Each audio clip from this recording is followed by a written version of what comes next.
मराठा आरक्षणाच्या संदर्भात काढलेल्या जीआरच्या विरोधात ओबीसी समाज आक्रमक असताना मंत्री राधाकृष्ण विखे पाटील आणि मनोज जरांगे यांच्या भेटीने राजकीय वर्तुळामध्ये खळबळ माजलेली आहे।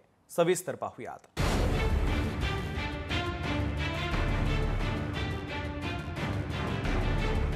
राधाकृष्ण विखे पाटील आणि मनोज जरांगे यांची भेट। दोन्ही नेत्यांमध्ये तब्बल 1.25 तास बंद दाराआड चर्चा। अंतर्वालीत दोघांच्या भेटीनं चर्चा। एकीकडे राज्यभरामध्ये ओबीसी समाज मराठा आरक्षणासंदर्भात काढलेल्या जीआरला विरोध करत असताना दुसरीकडे मात्र मंत्री राधाकृष्ण विखे पाटील यांनी 10 ऑक्टोबरला अंतर्वाली सराटीत जाऊन मराठा आंदोलक नेते मनोज जरांगे यांची भेट घेतली। दोघांमध्ये जवळपास 1.25 तास बंद दरवाजा मागे महत्त्वपूर्ण चर्चा झाली।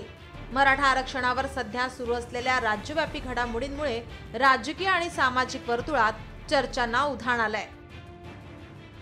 ओबीसी नेते तसेच राज्याचे अन्न व नागरी पुरवठा मंत्री छगन भुजबळ यांनी नाशिकमध्ये आज पत्रकार परिषद घेत मराठा आरक्षणासाठी निघालेल्या जीआर आणि त्यानंतरच्या जरांगे आणि विखे पाटील यांच्या झालेल्या भेटीवर भाष्य केलंय।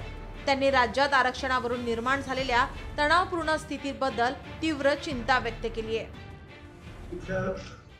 कारणासाठी त्यांना भेटायला गेले, त्यांच्या पक्षाचा निरोप घेऊन गेले की मंत्रिमंडळाचा निरोप घेऊन गेले की आणखी काय घेऊन गेले ते माहिती नाही। वेगळं आरक्षण ह्या इथेच सगळी गर्दी खूप आहे आणि तुम्ही जर आलात तर तुमचाही फायदा नाही, यांचाही फायदा नाही। आता बोलताना ते आरक्षणात कसा धक्का लागत नाही। खोटी सर्टिफिकेट घेत आहेत एका दिवसामध्ये। आता मी तुम्हाला पहिल्यांदा दाखवलं पाहिजे, सकाळी अर्ज केलं संध्याकाळी सर्टिफिकेट हातात, कसा धक्का लागत नाही। तर काँग्रेस नेते विजय वडेट्टीवार यांनी जरांगे विखे पाटलांना पुढची पिढी माफ करणार नाही अशी टीका केली आहे।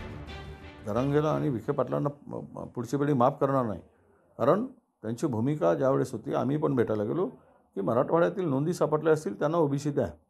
आता सरसकट करायचं जीआर काढला, सरसकट ओबीसीकरण करायचं जीआर काढला, ही कुठली भूमिका? मात्र ही भेट राजकीय दृष्ट्या नसून जरांगेंच्या तब्येतीची विचारपूस करण्यासाठी होती असं स्पष्टीकरण मंत्री राधाकृष्ण विखे पाटील यांनी दिलंय।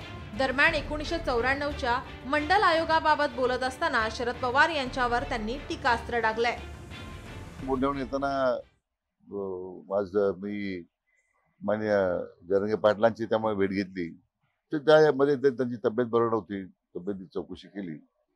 खरं म्हणजे एक अशी खाजगी भेट होती, त्यात काही फार आम्ही आरक्षणाबद्दल काही चर्चा केली नाही। तर 94ला मान्य शरद पवार साहेबांनी जर मंडल आयोगाची अंमलबजावणी करताना जर त्यावेळी समाजात समावेश केला असता तर हा प्रश्नच नसता आला। खरं म्हणजे राज्याच्या एकूण सामाजिक विषमता निर्माण करण्यामध्ये खरं जर कोण जबाबदार असेल तर पवार साहेबच आहे, त्यांनी त्याचा खुलासा केला पाहिजे। सध्या राज्यात मराठा आणि ओबीसी आरक्षणावर सुरू असलेल्या वादात जरांगे आणि विखेंची ही भेट काही निर्णायक वळण घेणार का, या प्रश्नाचं उत्तर आता आगामी काळातच कळेल।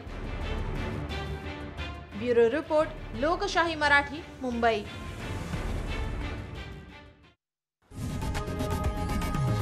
लोकशाही मराठी ऐका, पहा, जागरूक रहा।